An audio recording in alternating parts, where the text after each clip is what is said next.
Hey gang, got another video addressing questions based off of quantifying body weight exercises, quantifying resistance. I get this a lot where people will say, you know, it's good, but it's so hard to quantify your resistance. Well, yes and no. Let me explain. When you have weightlifting, okay, we have the ability to quantify the weight.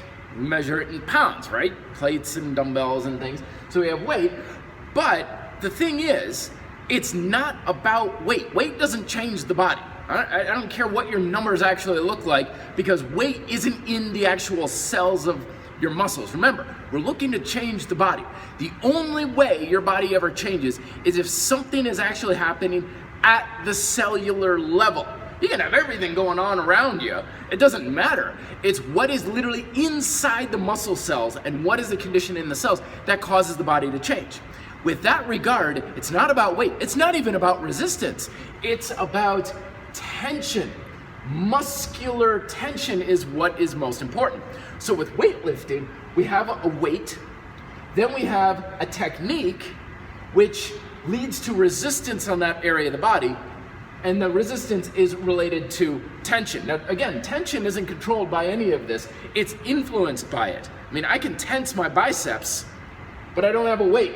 I don't even have any technique. I can tense it here, I can tense it here, I can tense it here, here, whatever. It doesn't really matter, because tension is controlled by your brain, and that's ultimately the master thing that controls what happens at a cellular level is what's up here.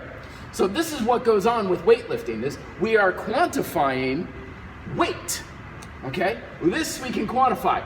Technique is a secondary thing, like is it a wide grip, narrow grip, what's your range of motion, what's your stance like when you're squatting, that sort of thing, which leads to resistance and tension. Now, when it comes to calisthenics, these two are reversed. In progressive calisthenics, like in convict conditioning, technique is the master variable here. And then weight is secondary. Either you're adding weight, like weighted pull-ups or something, or your personal weight, maybe your body weight increases or decreases and stuff. But this is the master thing. So what we're doing is we're quantifying weight with weightlifting. But since we have technique as the master variable with calisthenics, we most sure as hell can quantify our technique. Well, and I'll get into this in the next video on the 3 master ways that you can change and alter your technique with calisthenics in order to change your resistance. But we have technique, weight is a secondary variable, then we have resistance, we have tension. So the bottom line is, you can quantify just fine. But the big lesson here is, who cares? You can quantify technique, you can quantify weight. These things are good, but don't take them for an absolute value, because ultimately what matters most is tension.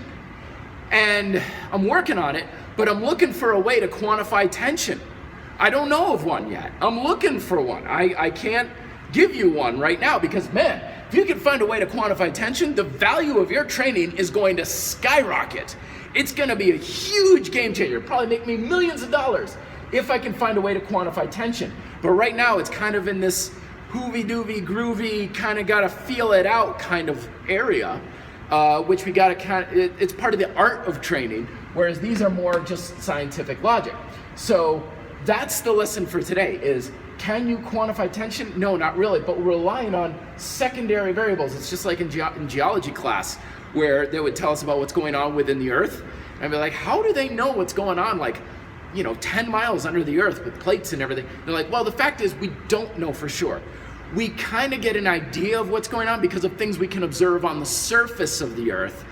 And we're thinking, well, if that's happening, then this is probably happening, and then this is probably happening, and then this is probably happening, and therefore, under the earth is probably these conditions. It's the exact same thing with our technique or our weight. We can quantify this, but we can't quite accurately quantify that. So we have to use these as related things. In the next video, I'll be teaching you more about quantifying this. Questions below. Be fit, live free.